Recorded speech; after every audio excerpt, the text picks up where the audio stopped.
«Te vas al asilo pronto», me susurró mi nuera Viviana mientras me servía la carne en el plato, con esa sonrisa falsa que siempre usaba cuando había visitas.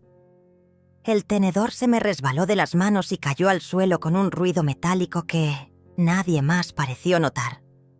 Mis ojos se llenaron de lágrimas que tragué en silencio, fingiendo que el humo de la parrilla me molestaba. 68 años cargando a esta familia en mis hombros, y así me pagaban. «Disfrútala. Es tu última vez aquí», añadió en voz tan baja que solo yo pude escucharla.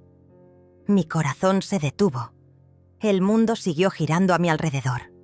Las risas de los invitados, el chisporroteo de la carne, la música de fondo. Pero yo me había quedado congelada en ese momento cruel. No era una amenaza vacía. Era una sentencia.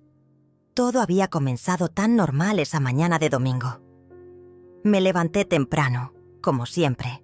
Preparé el café que tanto le gustaba a Juan, mi hijo, y horneé esas galletas de canela que volvían loco a mi nieto Martín. La casa olía a hogar, a familia, a todo lo que había construido con mis propias manos después de quedarme viuda hace 10 años. Las cortinas blancas que yo misma había cosido dejaban entrar la luz dorada del mediodía, y los geranios del balcón parecían sonreír. Era uno de esos domingos perfectos que guardas en el corazón para los días grises. Juan llegó con Viviana y los niños alrededor del mediodía. Ella traía esa ensalada de quinoa que siempre presumía en sus redes sociales, envuelta en un recipiente de vidrio que brillaba bajo el sol. «Para ti, Cecilia», me dijo con esa voz melosa que usaba cuando quería impresionar a alguien. «Sé que cuidas tu salud». Debí haber notado algo raro en su mirada, una chispa extraña que no supe interpretar entonces. Los niños corrieron al jardín y Juan se fue directo a prender la parrilla, como cada domingo durante los últimos 5 años. Era nuestra tradición, familiar, nuestro momento sagrado donde todos nos reuníamos alrededor del fuego y las historias. Viviana se quedó conmigo en la cocina, ayudándome a picar la cebolla para la ensalada. «Qué linda quedó la decoración del comedor», me comentó, tocando las nuevas cortinas que había comprado la semana anterior. «Muy acogedora. Debe ser caro mantener una casa tan grande, ¿verdad?». Su pregunta me sonó extraña, pero le resté importancia. «Es mi hogar», le respondí simplemente. «Lo vale». Ella sonrió. Pero había algo frío en esa sonrisa que no logré descifrar en ese momento. La tarde transcurrió entre risas y conversaciones triviales. Los vecinos se asomaron por el cerco para saludar, como siempre hacían cuando el aroma de la parrilla se extendía por toda la cuadra. La señora Mercedes de al lado trajo sus famosos chorizos caseros y don Enrique apareció con una botella de vino tinto que había estado guardando para una ocasión especial. Mi casa se llenó de voces, de vida, de todo lo que más amaba en este mundo. Angelina, mi nieta de 16 años, me ayudaba a servir las bebidas. Era la única que realmente me miraba a los ojos cuando hablaba, la única que parecía verme como una persona y no como un mueble más de la casa. «Abuela, ¿estás bien?», me preguntó en un momento cuando me vio quieta junto a la ventana. «Te veo preocupada». Le sonreí y le acaricié el cabello. «Solo estoy cansada, mi amor. Nada más». Pero no era cansancio lo que sentía. Era una sensación extraña, como cuando el aire se vuelve pesado antes de una tormenta. Algo en el ambiente había cambiado. Algo que no podía nombrar, pero que me ponía nerviosa. Viviana y Juan intercambiaban miradas cuando creían que no los veía. Se susurraban cosas en la cocina que no alcanzaba a escuchar. Había una complicidad entre ellos que nunca antes había notado. Una especie de secreto compartido que me excluía completamente. Cuando me acercaba, cambiaban de tema abruptamente o fingían estar hablando de cosas intrascendentes como el clima o las noticias del barrio. El momento más extraño llegó cuando Viviana se ofreció a lavar los platos.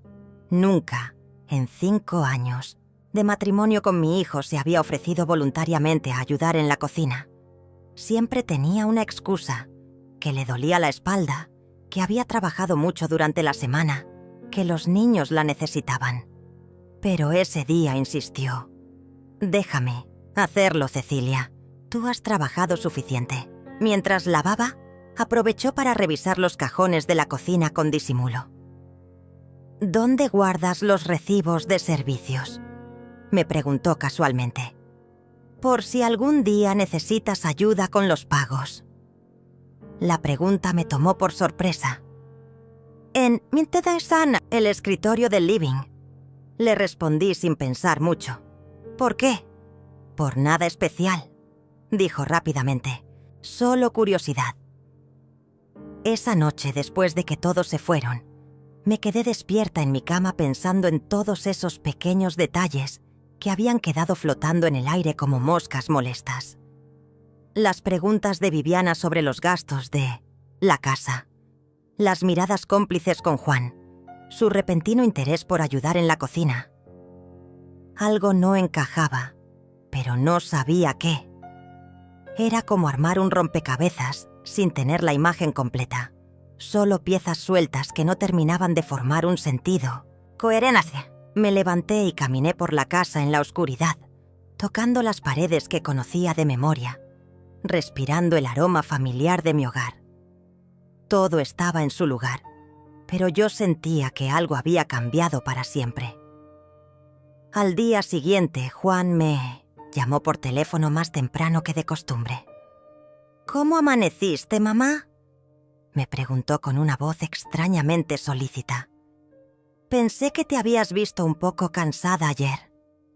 Le aseguré que estaba perfectamente bien, pero él insistió. «A tu edad hay que cuidarse más. Tal vez deberías hacerte un chequeo médico completo». Sus palabras me cayeron como un balde de agua fría. Sus palabras resonaron en mi mente durante días como un eco perturbador. «A tu edad hay que cuidarse más». Nunca antes Juan había mostrado tanta preocupación por mi salud, y ahora de repente parecía obsesionado con el tema. Al principio, pensé que tal vez era amor filial tardío, esa culpa que a veces sienten los hijos cuando se dan cuenta de que sus padres están envejeciendo. Pero había algo en su tono, en la insistencia, que no me cuadraba. Era como si estuviera siguiendo un guión ya escrito, como si alguien le hubiera dicho exactamente qué decir y cómo decirlo. Los días siguientes fueron una sucesión de llamadas preocupadas. Viviana comenzó a aparecer por casa sin avisar, algo que nunca había hecho antes. «Vine a ver cómo estás», decía siempre con esa sonrisa que no llegaba a los ojos. Se quedaba horas husmeando por todos lados, fingiendo interés en mis plantas, en mis fotografías, en mis libros. Un día la encontré revisando mi escritorio mientras yo preparaba té en la cocina. «Disculpa», dijo sin el menor rastro de pena. «Estaba buscando un papel para apuntar el teléfono del médico que te recomendé». No había pedido ninguna recomendación médica, pero ella ya tenía todo preparado. Nombre, dirección, especialidad. Era un geriatra, por supuesto. La primera señal concreta llegó una semana después. Angelina vino a visitarme después del colegio, como hacía a menudo. Era mi refugio, mi única conexión real con la familia que había construido. Mientras tomábamos té con galletas en la cocina, me contó algo que me heló la sangre. «Abuela, ayer escuché a mamá hablando por teléfono con alguien sobre precios de residencias geriátricas». Sus palabras cayeron entre nosotras como una bomba silenciosa. «Pensé que era para su trabajo, pero mencionó tu nombre varias veces». Mi mano tembló al llevar la taza a los labios. «¿Estás segura, mi amor?». Angelina asintió con esa seriedad que tienen los adolescentes cuando entienden que el mundo de los adultos es más complicado de lo que pensaban. También dijo algo sobre acelerar los trámites porque ya era hora. Esa noche no pude dormir. Me quedé sentada en mi sillón favorito, el que había comprado cuando Juan tenía 10 años y que había sido testigo de tantas noches de desvelo, esperando que llegara a casa. Las mismas paredes que me habían dado refugio durante tantos años, ahora parecían susurrarme secretos oscuros. Cada ruido de la madera al contraerse, cada sonido de la calle, me sobresaltaba. Era como si mi propia casa hubiera empezado a conspirar contra mí. Al amanecer, tomé una decisión que cambiaría todo. Tenía que investigar qué estaba pasando realmente. Comencé por lo más simple: revisar mis propios documentos.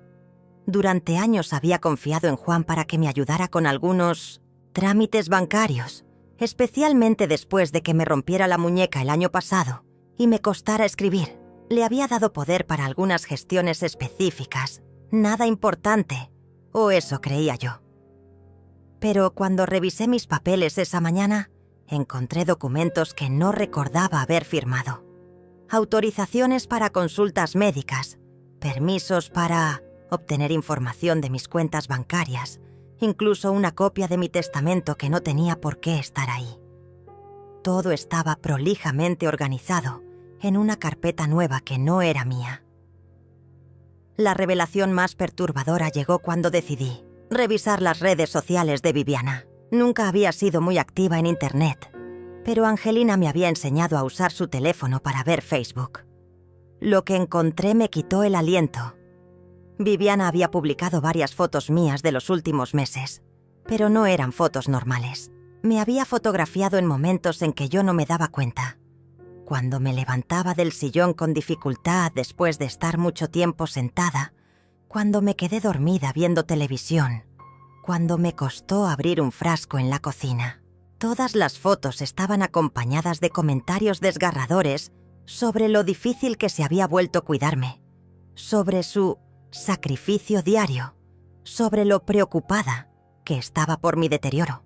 Los comentarios de sus amigas eran predecibles. ¡Qué difícil situación! Tienes que pensar en ti también. Tal vez sea hora de considerar otras opciones. Pero lo que más me impactó fue descubrir una publicación de hace 3 días que decía: a veces el amor verdadero significa tomar decisiones difíciles. Mi suegra ha sido como una madre para mí, pero ya no podemos seguir fingiendo que puede vivir sola. Estamos explorando opciones para que reciba la atención profesional que merece. Es desgarrador, pero necesario. La publicación tenía docenas de reacciones de apoyo y comentarios aconsejándole sobre residencias geriátricas y cómo hacer la transición menos traumática. Viviana había construido toda una narrativa pública sobre mi supuesta incapacidad, y yo no tenía idea de que existía. El siguiente paso fue llamar al banco. Con voz temblorosa pedí hablar con mi ejecutiva de cuentas. «Señora Cecilia», me dijo con esa amabilidad profesional que usan cuando tienen malas noticias. «Su hijo estuvo aquí la semana pasada consultando sobre el proceso para obtener poder legal total sobre sus finanzas. Dijo que usted estaba empezando a tener algunos olvidos y que la familia estaba preocupada». Mis piernas se volvieron gelatina. ¿Qué tipo de consultas hizo exactamente?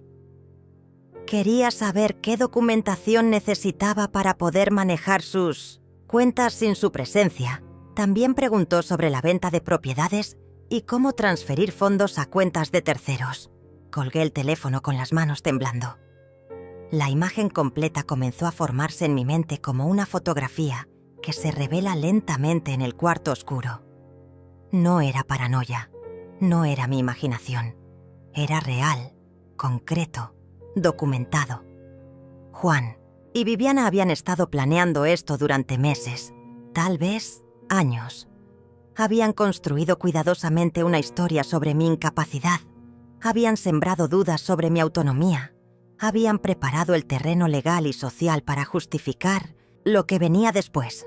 Y yo, confiada y ciega, les había dado todas las herramientas que necesitaban para destruirme.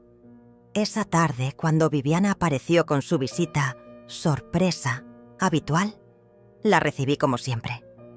Le ofrecí té, le pregunté por los niños, escuché sus quejas sobre el trabajo. Pero esta vez, cada una de sus palabras tenía un peso diferente.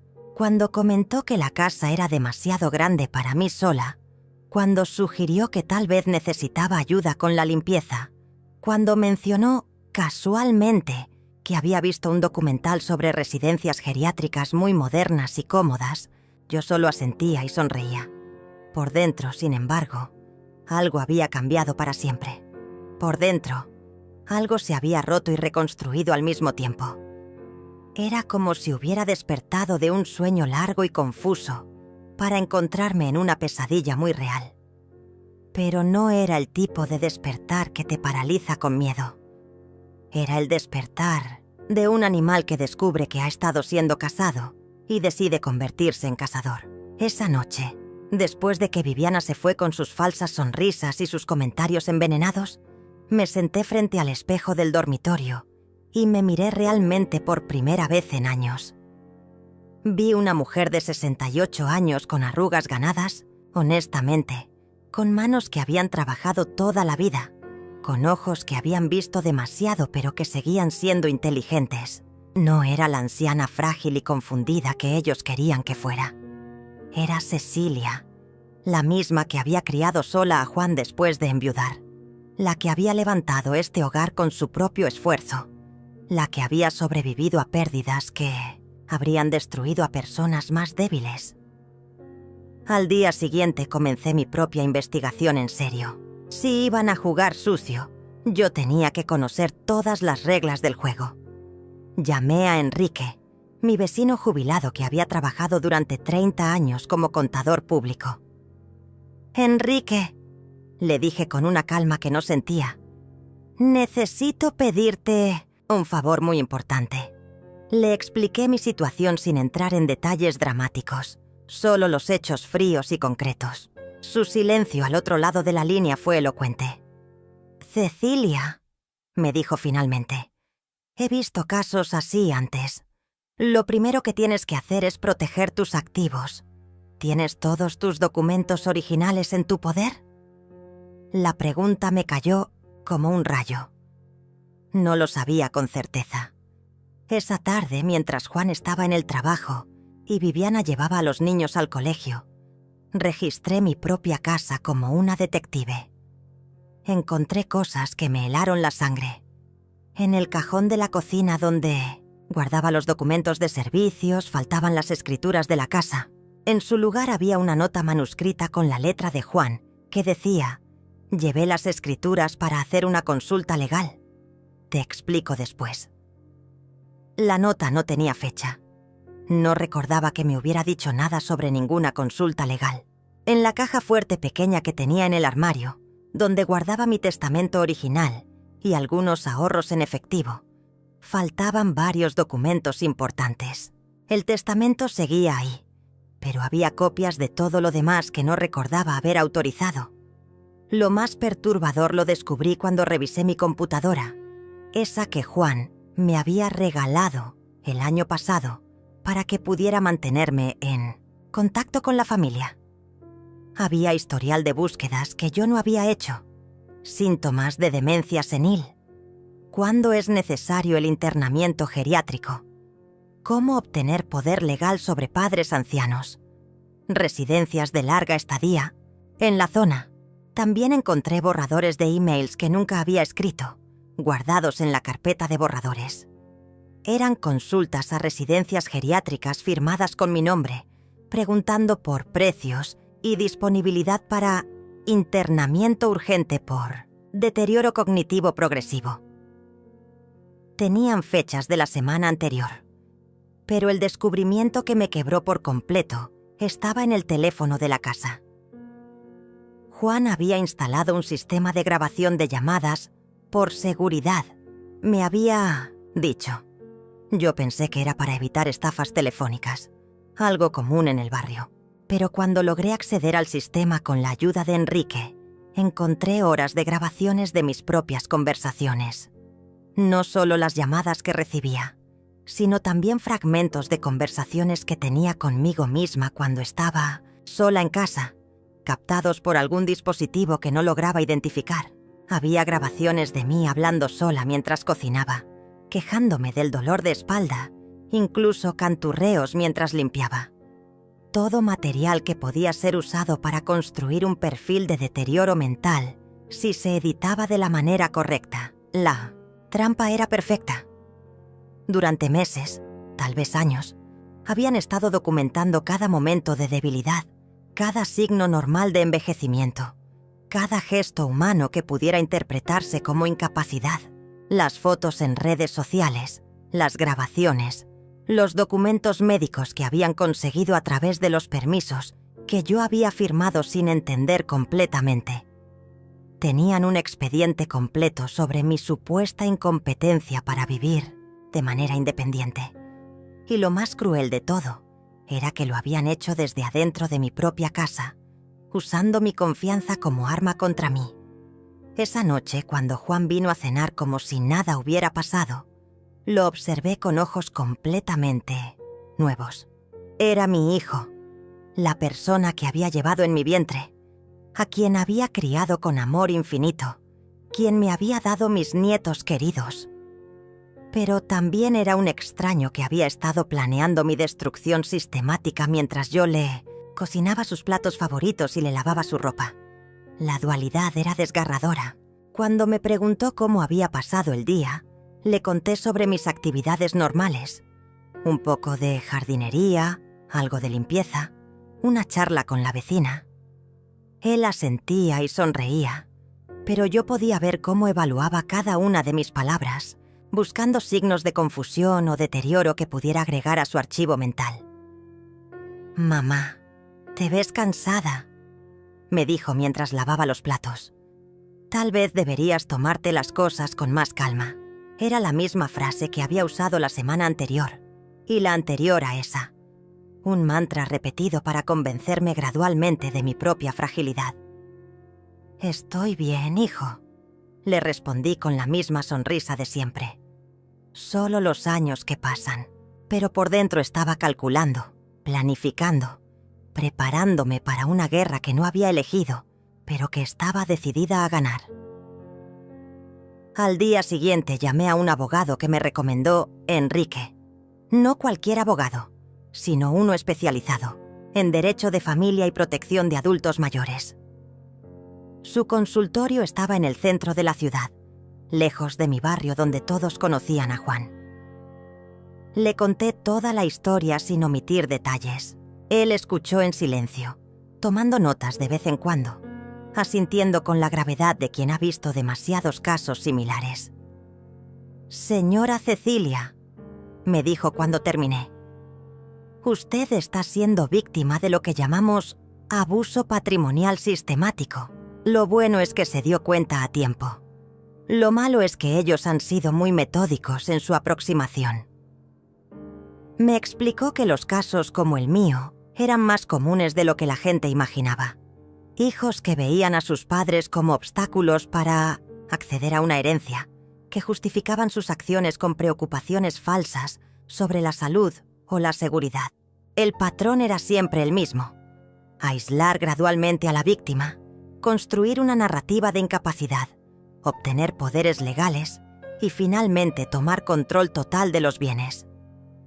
«Pero tengo buenas noticias», agregó. «Usted está completamente lúcida. Tiene evidencia de lo que han estado haciendo y aún está a tiempo de protegerse». Sus palabras fueron como un bálsamo para mi alma herida. Sus palabras fueron el combustible que necesitaba para encender el fuego de mi venganza silenciosa. El abogado me dio una lista de acciones inmediatas que debía tomar, pero me advirtió que todo tenía que hacerse con absoluta discreción. «Si ellos sospechan que usted sabe lo que están tramando, van a acelerar sus planes», me explicó mientras organizaba mis documentos en carpetas separadas. «Necesitamos tiempo para construir una defensa sólida y, si es necesario, un contraataque». Me gustó esa palabra. Contraataque. No era solo defenderme, era devolver el golpe con la misma precisión calculada que ellos habían usado contra mí.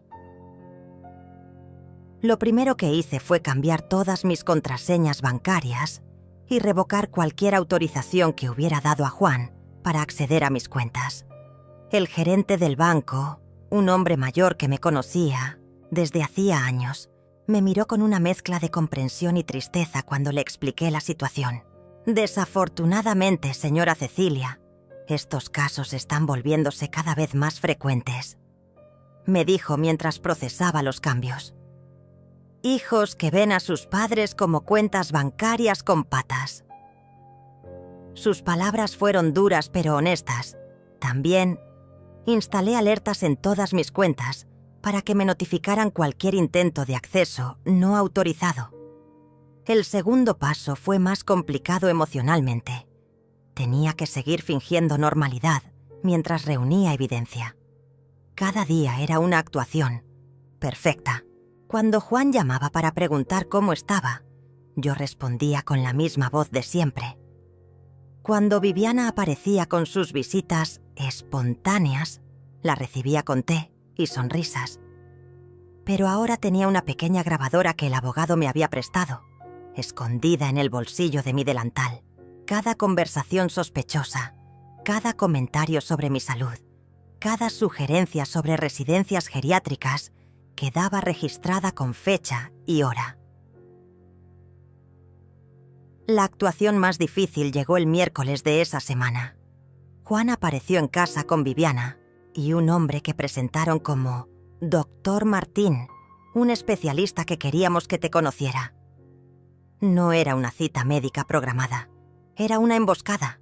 El supuesto doctor era un geriatra que había traído formularios de evaluación cognitiva y un portafolios lleno de folletos de residencias. Solo queremos asegurarnos de que estés recibiendo la atención que necesitas, mamá, me dijo Juan, con esa voz condescendiente que había perfeccionado durante las últimas semanas. A nuestra edad, es importante ser proactivos con la salud mental. Me sometí a su pequeño teatro con una paciencia que no sabía que poseía. Respondí sus preguntas obviamente dirigidas a demostrar mi supuesta confusión. Resolví sus acertijos, diseñados para mayores con deterioro cognitivo. Les permití que intercambiaran miradas significativas cuando fingí no recordar qué había desayunado esa mañana. El doctor tomaba notas constantemente y asentía con esa gravedad profesional que usan los médicos cuando confirman un diagnóstico predeterminado. Señora Cecilia, me dijo al final, veo algunos signos que me preocupan. Nada grave por ahora, pero definitivamente algo que debemos monitorear de cerca. Sus palabras sonaron como una sentencia médica fabricada a medida, pero yo tenía mi propia sorpresa preparada. Durante toda la evaluación, había mantenido activada la grabadora en mi bolsillo. Además, antes de que llegaran, había llamado a mi médico de cabecera, el doctor Julio, que me atendía desde hacía más de 10 años, y le había pedido que viniera a casa esa misma tarde para una consulta real. Cuando Juan y Viviana se fueron, con su diagnóstico falso, el doctor Julio me hizo una evaluación completa y exhaustiva. Cecilia, me dijo mientras guardaba sus instrumentos, tu estado cognitivo es completamente normal para tu edad.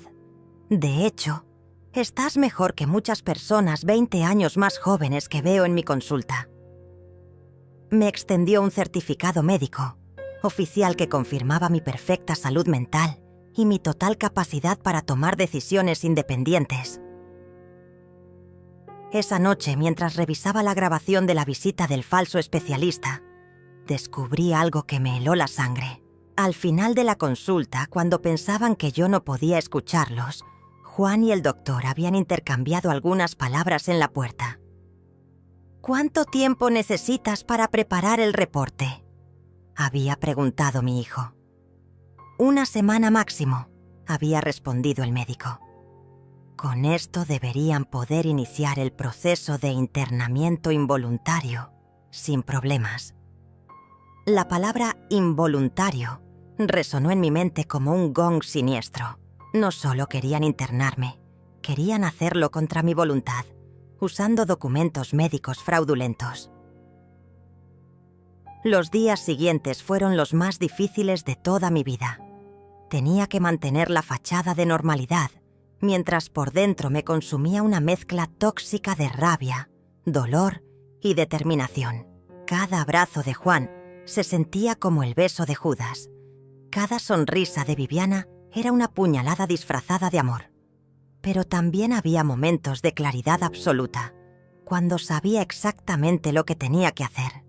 No era solo mi futuro lo que estaba en juego, era mi dignidad, mi autonomía, mi derecho a decidir sobre mi propia vida.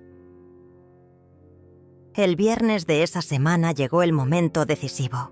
Viviana apareció más temprano que de costumbre, cargando varios folletos coloridos de residencias geriátricas. «Cecilia, quería mostrarte algunas opciones que hemos estado investigando», me dijo con esa falsa dulzura que ya no lograba engañarme. «Lugares realmente hermosos donde podrías recibir la atención especializada que necesitas». Los folletos mostraban jardines perfectos, habitaciones luminosas, ancianos sonrientes participando en actividades recreativas. Era el paraíso geriátrico según el marketing, pero yo sabía que detrás de esas imágenes idealizadas se escondía mi prisión. «Mira este», me dijo, señalando un complejo particularmente elegante. «Tiene servicio médico las 24 horas, actividades sociales, hasta un pequeño cine. Sería como vivir en un hotel de lujo». Sus ojos brillaban con un entusiasmo que no lograba ocultar completamente. No era entusiasmo por mi bienestar. Era la emoción de quien ve cerca la meta de una carrera larga y complicada. «Y lo mejor de todo», agregó bajando la voz como si me estuviera contando un secreto especial. «Nosotros nos haríamos cargo de todos los trámites. Tú no tendrías que preocuparte por nada». Le agradecí su preocupación y prometí pensarlo seriamente. Pero esa noche, mientras ella creía que yo estaba considerando mi futuro en cautiverio, yo estaba finalizando los detalles de mi contraataque. Había llegado el momento de demostrarles que la anciana frágil y confundida que habían construido en su imaginación no existía. La verdadera Cecilia estaba a punto de salir de las sombras y no iba a ser misericordiosa. La verdadera Cecilia había estado esperando en silencio, observando, aprendiendo, preparándose para el momento exacto en que tendría que actuar. Y ese momento llegó el lunes siguiente, cuando Juan me llamó con una urgencia en la voz que no logró disimular completamente. «Mamá, tengo que hablar contigo sobre algo importante. Viviana y yo hemos estado hablando y creemos que ha llegado el momento de tomar algunas decisiones difíciles sobre tu futuro». Sus palabras sonaron ensayadas, como si hubiera practicado frente al espejo durante días. «¿Podrías venir a casa esta tarde? Queremos mostrarte algo». No era una invitación, era una citación. Lo supe por el tono, por la forma en que evitó darme detalles, por esa prisa repentina que no había existido durante todas las semanas de preparación gradual. Algo había cambiado en sus planes. Algo los había obligado a acelerar el cronograma. Tal vez el médico corrupto había entregado su informe falso más temprano de lo esperado. O tal vez habían encontrado una plaza disponible en alguna residencia y no querían perder la oportunidad. No importaba la razón específica. Lo que importaba era que había llegado mi momento de jugar mis cartas. «Por supuesto, hijo», le respondí con la voz más dulce que pude fabricar. «¿A qué hora te viene bien?» Coordinamos para las 4 de la tarde, después de que los niños salieran del colegio. Era perfecto. Querían audiencia para su gran revelación. Testigos de mi supuesta gratitud cuando me presentaran su solución generosa para mi problema de salud inexistente. Pero yo tenía mis propios planes para esa reunión, y ninguno de ellos involucraba agradecimiento. Esa mañana hice todas mis preparaciones finales. Primero, una llamada a mi abogado para confirmar que todos los documentos estaban listos y que las transferencias bancarias podrían ejecutarse con una simple llamada telefónica de mi parte. ¿Está segura de que quiere llegar tan lejos, señora Cecilia?, me preguntó una vez más. Una vez que activemos este plan, no hay vuelta atrás. Su preocupación era genuina, pero yo ya había cruzado el punto de no retorno días atrás. Estoy completamente segura, le respondí. Ellos tomaron sus decisiones. Ahora yo tomo las mías. La segunda llamada fue a un tasador de propiedades que me había recomendado Enrique. Necesito una evaluación urgente de mi casa, le expliqué, para una venta inmediata. El hombre podía estar ahí en 2 horas. Perfecto. La tercera y más importante llamada fue a una inmobiliaria especializada en ventas rápidas. ¿Cuánto tiempo necesitarían para cerrar la venta de una propiedad bien ubicada y sin deudas?, pregunté. Si el precio es atractivo y los papeles están en orden, podríamos tener una operación cerrada en 1 semana, me respondieron. Era exactamente lo que necesitaba escuchar. A las 2 de la tarde ya tenía la tasación completa de mi casa y una oferta preliminar de compra que superaba mis expectativas más optimistas. La propiedad que Juan y Viviana consideraban prácticamente suya valía mucho más de lo que habían calculado. Durante décadas, mientras ellos veían una casa vieja que requería mantenimiento, el barrio se había revalorizado silenciosamente. Mi pequeño hogar se había convertido en una inversión millonaria, y ellos no tenían idea. A las 3:30 me dirigí hacia la casa de Juan, con una serenidad que me sorprendió a mí misma. Llevaba en mi cartera todos los documentos que necesitaba: la tasación, la oferta de compra, las grabaciones transcritas de nuestras conversaciones, el certificado médico real y una carta que había escrito durante la madrugada anterior. Era una carta corta pero devastadora, donde explicaba exactamente lo que había descubierto y lo que pensaba hacer al respecto. No era una despedida dramática ni un reclamo emocional. Era un documento frío, factual, definitivo. Cuando llegué, la escena estaba perfectamente montada. Juan y Viviana sentados en el sofá de la sala, con una mesa llena de documentos, folletos de residencias geriátricas y lo que parecía ser un contrato ya preparado. Los niños estaban en sus cuartos, lejos de la conversación de adultos que estaba a punto de desarrollarse. Angelina me saludó con un abrazo más fuerte de lo normal, como si intuyera que algo importante estaba por suceder. «Te amo, abuela», me susurró al oído. Sin importar lo que pase. Sus palabras me confirmaron que ella sabía más de lo que había admitido anteriormente. «Mamá, siéntate por favor», me dijo Juan, señalando el sillón individual que habían colocado frente a ellos como si fuera el banquillo de los acusados. «Queremos hablar contigo sobre los resultados de la consulta médica de la semana pasada». Viviana tenía en sus manos lo que claramente era el informe falsificado del supuesto especialista. Sus ojos brillaban con una mezcla de triunfo anticipado y falsa compasión. Era el momento que habían estado esperando durante meses, tal vez años. «El doctor nos ha confirmado lo que ya sospechábamos», continuó Juan, adoptando ese tono condescendiente que había perfeccionado para estas ocasiones. «Tu estado cognitivo se está deteriorando gradualmente y ya no es seguro que vivas sola».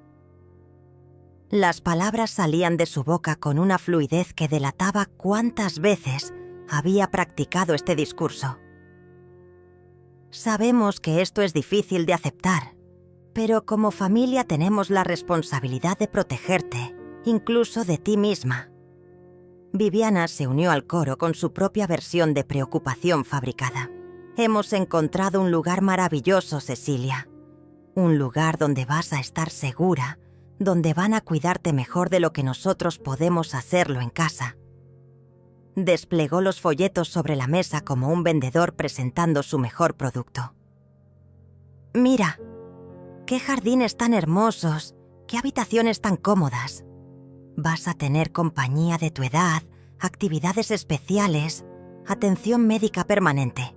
Los escuché en silencio, asintiendo de vez en cuando, fingiendo absorber la información como la anciana confundida que esperaban que fuera, pero por dentro estaba contando los segundos, esperando el momento perfecto para detonar la bomba que había estado preparando durante semanas. Cuando Juan sacó los papeles de autorización para el internamiento y me tendió una pluma, supe que había llegado mi momento. «Es solo una formalidad, mamá», me dijo con esa sonrisa que ya no lograba engañarme. «Para que podamos hacer todos los trámites sin molestarte con detalles burocráticos». El documento que me ponía frente a los ojos era mi sentencia de muerte civil. Autorización para internamiento geriátrico voluntario, transferencia de poder legal completo y una cláusula que les permitía vender mi casa para costear los gastos médicos necesarios. Tomé la pluma entre mis dedos temblorosos y la acerqué al papel. Juan y Viviana se inclinaron hacia adelante, conteniendo la respiración. Era el momento de su victoria final, el momento en que la anciana estúpida firmaría su propia condena. Pero, en lugar de poner mi nombre en la línea punteada, dejé caer la pluma y levanté la vista hacia ellos con una sonrisa que ninguno de los dos esperaba ver. «¿Saben qué?», les dije con una voz que ya no temblaba. «Tengo una propuesta mejor». La expresión en sus rostros fue un poema de confusión y alarma que nunca olvidaré. Juan dejó de sonreír como si alguien hubiera apagado un interruptor, y Viviana se enderezó en el sofá con esa rigidez que adoptan las personas cuando sienten que el terreno se mueve bajo sus pies. «¿Una propuesta?», preguntó mi hijo con una voz que intentaba mantener el control, pero que ya delataba nerviosismo. «Mamá, no entiendo. Solo necesitamos que firmes estos papeles para poder ayudarte mejor». Saqué mi cartera lentamente, como si fuera una anciana que busca sus anteojos para leer mejor. Pero en lugar de anteojos, extraje la grabadora pequeña que había estado usando durante las últimas semanas. La coloqué sobre la mesa, entre los folletos de residencias geriátricas y los documentos fraudulentos, como si fuera el centro de un altar macabro. Antes de hacer cualquier propuesta, les dije con una calma que me sorprendió a mí misma: «Me gustaría que escucháramos juntos algunas conversaciones interesantes que he estado grabando». El silencio que siguió fue tan denso que parecía tener peso físico. Viviana fue la primera en reaccionar, con esa risa nerviosa que usan las personas cuando no saben si lo que están viendo es real o una pesadilla. «¿Grabaciones? Mamá, ¿de qué estás hablando?». Pero Juan había palidecido hasta un tono grisáceo que no le había visto desde que era niño y lo pescaba haciendo travesuras. Él sabía exactamente de qué estaba hablando. Presioné el botón de reproducción y sus propias voces llenaron la sala como fantasmas acusadores. Primero, la conversación donde Viviana le explicaba a una amiga por teléfono sobre los precios de las residencias geriátricas y mencionaba mi nombre. Después, el intercambio entre Juan y el médico corrupto sobre el tiempo necesario para preparar un reporte falso. Luego, fragmentos de sus conversaciones susurradas en mi cocina, cuando creían que yo no podía escucharlos, hablando sobre acelerar los trámites porque ya era hora de que la vieja se hiciera a un lado. Con cada fragmento que sonaba, el color se desvanecía más de sus rostros. Viviana intentó levantarse del sofá, pero Juan la detuvo con una mano temblorosa. «Cecilia», dijo mi hijo con una voz que intentaba sonar conciliadora, pero que se quebraba en cada palabra. «Esto es un malentendido. Nosotros solo queríamos lo mejor para ti». Sus ojos saltaban nerviosamente entre la grabadora y mi cara, buscando algún signo de la anciana confundida que esperaba encontrar. Pero esa mujer había muerto durante las últimas semanas, y en su lugar había nacido alguien mucho más peligrosa. ¿Un malentendido?, repetí, sacando ahora el certificado médico del doctor Julio. ¿También es un malentendido que trajeron a un médico corrupto a mi casa para que me diagnosticara demencia inexistente? ¿O que han estado accediendo a mis cuentas bancarias sin autorización? ¿O que planean internarme involuntariamente usando documentos falsificados? Cada pregunta caía sobre ellos como una piedra, y yo podía ver cómo se desmoronaba su castillo de mentiras cuidadosamente construido. Viviana intentó una última jugada desesperada. Se inclinó hacia mí con lágrimas que parecían auténticas brotando de sus ojos. «Cecilia, por favor, tienes que entender. Estamos preocupados por ti. A veces dices cosas extrañas. Te olvidas de cosas importantes. Solo queremos que estés segura». Era una actuación convincente, llena de dolor maternal falso y preocupación fabricada. Pero yo había aprendido a reconocer el teatro cuando lo veía. ¿Como cuando me olvidé de que ustedes habían copiado las llaves de mi casa? Le pregunté, sacando ahora un juego de llaves que había encontrado en el bolso de Viviana durante una de sus visitas. ¿O cuando me olvidé de que habían instalado dispositivos de grabación en mi teléfono? ¿O cuando me olvidé de autorizar que accedieran a mis historiales médicos y financieros? Las llaves tintinearon sobre la mesa como pequeñas campanas de funeral. Juan hizo un último intento de recuperar el control de la situación. Se inclinó hacia adelante con esa autoridad paternal que había usado toda mi vida para hacerme sentir pequeña. «Mamá, estás confundida. Estás tomando decisiones emocionales basadas en malentendidos. Por eso mismo necesitas ayuda profesional». Su voz tenía esa cadencia hipnótica que usan los manipuladores cuando sienten que están perdiendo terreno. «Nosotros somos tu familia. Jamás haríamos algo para lastimarte». Esa fue la gota que colmó el vaso. Me levanté del sillón con una energía que no había sentido en años y los miré desde arriba como la matriarca que siempre había sido, pero que había olvidado ser. «Familia». Repetí la palabra como si fuera veneno en mi boca. ¿Llaman familia a esto? ¿A conspirar para robarme mi casa, mi dinero, mi dignidad? ¿A construir una narrativa de locura para justificar su codicia? Mi voz se había vuelto de acero templado, cada palabra afilada como una navaja. «Aquí está mi propuesta», continué, sacando ahora los documentos que realmente importaban. Primera opción, pueden irse de esta casa ahora mismo, no volver a contactarme nunca más y tal vez, solo tal vez, no presente cargos criminales por fraude, falsificación de documentos y abuso patrimonial. Las hojas temblaron ligeramente en mis manos, no por nerviosismo, sino por la adrenalina pura de la justicia que estaba por servir. Segunda opción, proseguí, disfrutando el terror creciente en sus ojos. Pueden seguir tratando de convencerme de que estoy loca, y yo puedo llamar ahora mismo a la policía para que vengan a arrestarlos por los múltiples delitos que he documentado durante las últimas semanas. Saqué mi teléfono celular y lo sostuve en alto como si fuera una pistola. ¡Cargada! También puedo llamar a todos los periódicos locales para contarles la hermosa historia del hijo que quería robarle la casa a su madre anciana, fingiendo que tenía demencia. Viviana había comenzado a llorar en serio ahora, pero ya no eran lágrimas de manipulación, sino de pánico genuino. «Cecilia, por favor, podemos hablar esto.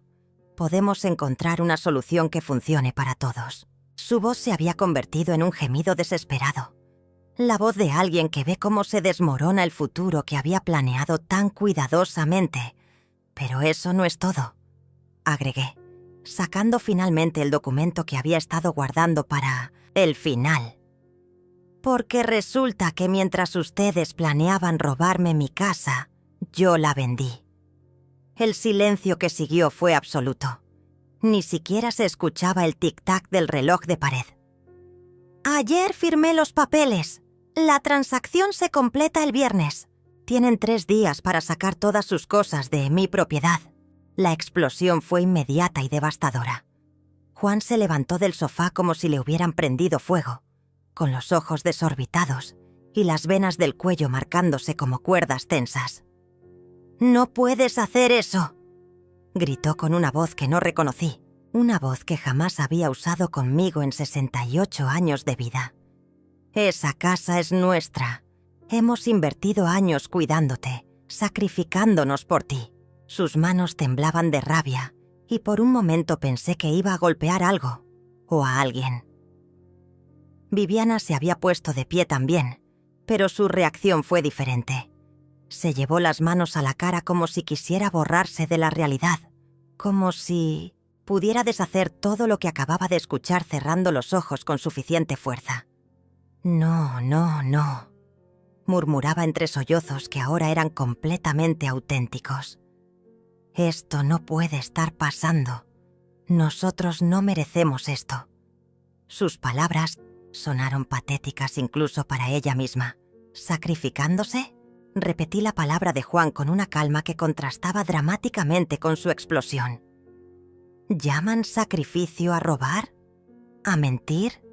¿A construir una conspiración para declararme incapaz mental? Me acerqué a él hasta quedar a centímetros de su cara, y por primera vez en décadas, mi hijo tuvo que levantar la vista para mirarme a los ojos. «El único sacrificio aquí lo he hecho yo, criándote solo después de que tu padre muriera, trabajando 2 empleos para que pudieras estudiar, dándote todo lo que necesitabas para convertirte en el hombre que creí que eras». La mención de su padre lo golpeó como una bofetada. Su expresión cambió de rabia a algo más complejo, una mezcla de culpa y dolor que reconocí del niño que había sido, pero duró solo un segundo antes de que la codicia volviera a endurecerle las facciones. «Papá habría entendido», dijo con una voz más baja pero igual de venenosa. «Él habría querido que cuidáramos del patrimonio familiar, que no dejaras que se perdiera por tus decisiones seniles». Esas palabras fueron como un puñal directo al corazón. Invocar la memoria de mi esposo muerto para justificar su traición era una crueldad que no había imaginado posible, ni siquiera después de todo lo que había descubierto. «Tu padre», le dije con una voz que empezó susurrando pero fue creciendo, hasta convertirse en un rugido. «Tu padre se estaría revolcando en su tumba si supiera en qué clase de persona te convertiste. Él trabajó hasta el último día de su vida para construir esta familia, para darnos este hogar, y tú lo único que sabes hacer es destruir». Viviana intentó intervenir con una última jugada desesperada. Se acercó a mí con los brazos extendidos, como si fuera a abrazarme, con esa expresión de súplica que había perfeccionado durante años de manipulación emocional. «Cecilia, somos familia. Los errores se pueden perdonar. Podemos empezar de nuevo. Podemos reconstruir la confianza». Sus palabras goteaban falsedad, pero había una desesperación genuina detrás de ellas que me resultaba casi patética. ¿Familia? La palabra salió de mi boca como una carcajada amarga. ¿Creen que esto es lo que hace una familia? ¿Conspirar para robar? ¿Mentir sistemáticamente durante meses? ¿Construir expedientes falsos de demencia? Saqué mi teléfono otra vez y marqué un número que tenía preparado. Voy a mostrarles lo que hace una familia real cuando uno de sus miembros está en peligro. La llamada se conectó al segundo. Timbre. «¿Doctor Julio? Soy Cecilia. ¿Podría venir a casa de mi hijo?» «Sí, ahora mismo. Tengo una emergencia familiar».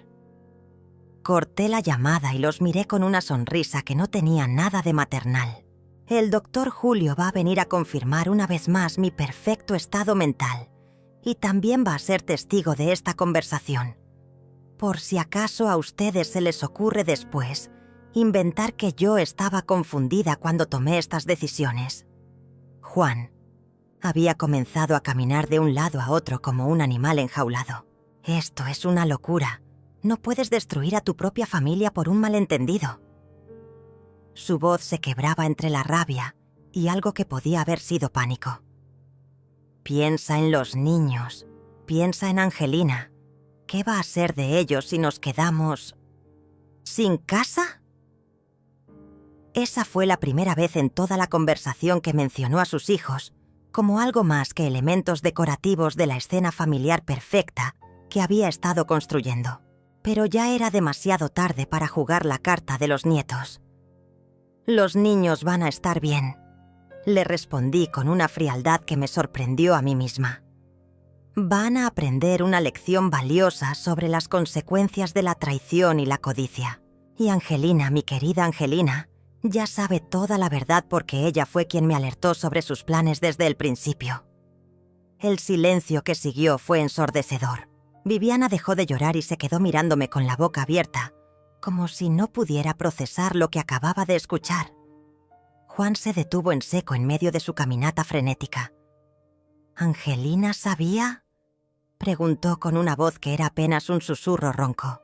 Angelina los escuchó planear todo desde el primer día, confirmé, disfrutando cada palabra como si fuera un vino añejado. Ella fue quien me contó sobre las llamadas a las residencias geriátricas, quien me advirtió sobre sus reuniones secretas, quien me ayudó a entender que su preocupación por mi salud no era lo que parecía.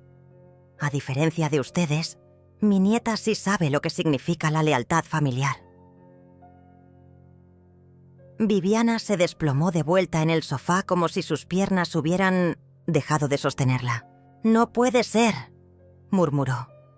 «Ella es solo una niña. No entiende las decisiones de adultos». Pero yo podía ver en sus ojos que estaba recordando todas las veces que Angelina había estado presente durante sus conversaciones privadas, todas las miradas que habían intercambiado, todas las señales que habían ignorado porque subestimaron la inteligencia de una adolescente. Angelina entiende perfectamente lo que es correcto y lo que está mal, les dije. Algo que ustedes parecen haber olvidado hace mucho tiempo. El sonido del timbre interrumpió la conversación. Era el doctor Julio, puntual como siempre. Ahora van a tener la oportunidad de explicarle a un médico real por qué pensaron que era buena idea traer a un charlatán a mi casa para que me diagnosticara demencia inexistente. Juan hizo un último intento desesperado de recuperar algún tipo de control sobre la situación. Se plantó frente a la puerta como si pudiera impedir que entrara el doctor.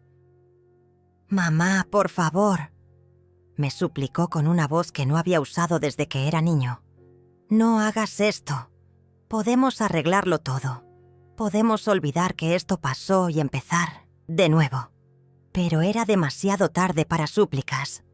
El momento para la misericordia había pasado cuando decidieron tratarme como a una enemiga en lugar de como a la matriarca que los había criado.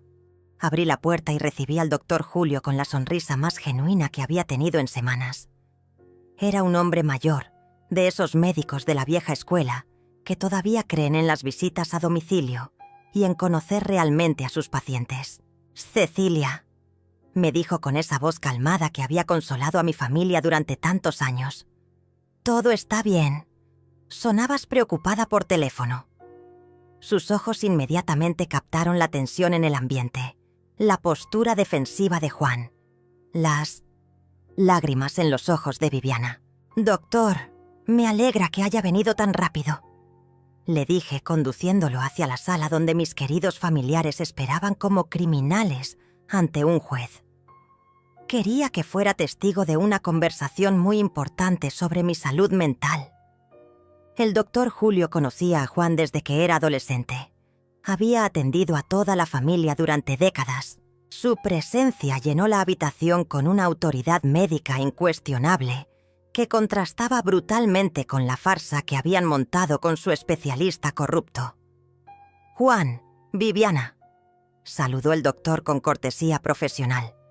Pero pude notar cómo sus ojos evaluaban la escena con la experiencia de quien ha visto demasiadas tragedias familiares. Entiendo que han tenido algunas preocupaciones sobre el estado cognitivo de Cecilia. Su tono era neutral, pero había una pregunta implícita en sus palabras que hizo que Juan tragara saliva nerviosamente. «Doctor», comenzó mi hijo con una voz que intentaba sonar segura pero que temblaba ligeramente. «Hemos notado algunos cambios en mamá últimamente. Olvidos, confusión, decisiones erráticas. Incluso consultamos con un especialista la semana pasada. Era fascinante verlo tratar de reconstruir su narrativa fraudulenta frente a un médico real, como un actor amateur intentando actuar Shakespeare frente a Laurence Olivier». El doctor Julio se sentó tranquilamente y sacó su maletín médico. «¿Qué tipo de especialista?», preguntó mientras organizaba sus instrumentos. «¿Podrían darme su nombre y número de licencia profesional? Me gustaría revisar su evaluación». La pregunta cayó como una bomba en el silencio tenso de la sala. Juan y Viviana intercambiaron una mirada de pánico que no pasó desapercibida para el médico experimentado. «Bueno, no tenemos esa información aquí ahora mismo», tartamudeó Viviana. «Pero podemos conseguirla después». Era una mentira patética, y todos en la habitación lo sabíamos. El doctor Julio asintió lentamente, con esa expresión que adoptan los médicos cuando detectan inconsistencias en las historias de sus pacientes. «Mientras tanto», dijo el doctor, «¿les parece si hago mi propia evaluación? Después de todo, he sido el médico de cabecera de Cecilia durante más de 10 años. Durante la siguiente media hora, me sometió a una evaluación cognitiva exhaustiva, preguntas de orientación temporal y espacial, pruebas de memoria a corto y largo plazo, ejercicios de razonamiento lógico, evaluación de funciones ejecutivas. Lo hice todo con una calma y precisión que contrastaba dramáticamente con la imagen de deterioro mental que Juan y Viviana habían estado construyendo. Cuando terminó, el doctor Julio guardó sus instrumentos con movimientos deliberados y se dirigió a Juan y Viviana con una expresión que había endurecido considerablemente. «No sé qué especialista los asesoró sobre el estado mental de Cecilia», les dijo con una voz que había perdido toda calidez. «Pero puedo asegurarles que su evaluación está completamente equivocada. Cecilia presenta un estado cognitivo perfectamente normal para su edad, superior incluso al promedio de personas de su grupo etario». La cara de Juan se descompuso como si hubiera recibido una sentencia de muerte. «Pero doctor», intentó argumentar, «usted no vive con ella, no ve los pequeños olvidos, las decisiones extrañas». Era su último cartucho, su intento final de mantener viva la mentira que había construido tan cuidadosamente. «¿Qué tipo de decisiones extrañas?», preguntó el doctor Julio con una curiosidad profesional que tenía bordes afilados. «¿Podrían ser más específicos?». Fue entonces cuando cometieron el error fatal. Viviana, en su desesperación, comenzó a enumerar una lista de comportamientos que consideraba evidencia de deterioro mental, que había cambiado las contraseñas de sus cuentas bancarias, que había estado haciendo preguntas sobre el valor de la casa, que se había mostrado desconfiada hacia ellos últimamente. El doctor Julio las escuchó en silencio, asintiendo ocasionalmente, tomando notas mentales que pude ver reflejadas en sus ojos cada vez más fríos. Cuando Viviana terminó su catálogo de síntomas, él se volvió hacia mí con una expresión que mezclaba respeto y algo que podría haber sido admiración. «Cecilia», me dijo, «¿podrías explicarme por qué tomaste esas decisiones que tú no considera preocupantes?» Era mi momento de brillar, mi oportunidad de exponer la verdad completa ante un testigo médico imparcial. «Doctor», comencé con una voz clara y firme, «cambié las contraseñas de mis cuentas bancarias porque descubrí que Juan había estado accediendo a ellas sin mi autorización. Pregunté sobre el valor de mi casa porque sospechaba que estaban planeando venderla sin mi consentimiento. Y me volví desconfiada porque encontré evidencia de que habían estado construyendo un expediente falso sobre mi supuesto deterioro mental para justificar internarme involuntariamente en una residencia geriátrica. El silencio que siguió fue absoluto. El doctor Julio miró a Juan y Viviana con una expresión que había pasado de la curiosidad profesional a algo mucho más oscuro. ¿Es esto cierto?, preguntó con una voz que cortaba el aire como una navaja. ¿Han estado planeando internar a Cecilia contra su voluntad basándose en una evaluación médica fraudulenta? Juan intentó negar todo, pero su voz se quebraba con cada palabra. Doctor, usted no entiende. Nosotros solo queríamos protegerla. Ella no puede seguir viviendo sola. Es peligroso. Pero sus argumentos sonaban huecos incluso para él mismo. El doctor Julio había sido testigo de la evaluación más exhaustiva. Había confirmado mi competencia mental completa. Lo que entiendo, dijo el doctor con una autoridad que llenó toda la habitación, es que están describiendo lo que en medicina legal llamamos abuso patrimonial hacia adultos mayores. Lo que entiendo es que han intentado usar mi profesión para validar una mentira diseñada para despojar a una mujer competente de su autonomía y sus bienes. Sus palabras cayeron sobre Juan y Viviana como una sentencia judicial. Fue entonces cuando Viviana se quebró completamente. Se tiró al suelo frente a mí, literalmente de rodillas, con las manos extendidas en una súplica que era puro teatro desesperado. Cecilia, por favor, perdónanos. Cometimos errores, pero podemos enmendarlos. No destroces a la familia por esto. Piensa en los niños. Piensa en todos los años buenos que hemos tenido juntos. Sus lágrimas empapaban la alfombra, pero ya no me movían. Era demasiado tarde para arrepentimientos. Los años buenos terminaron el día que decidieron traicionarme. Le respondí sin moverme de mi lugar. Y en cuanto a los niños, ellos van a estar mejor lejos de padres que los están criando para ser mentirosos y ladrones. Las palabras eran duras, pero necesarias. El doctor Julio observaba todo con la gravedad de quien entiende que está presenciando el final de algo que alguna vez fue sagrado. El doctor Julio se levantó lentamente.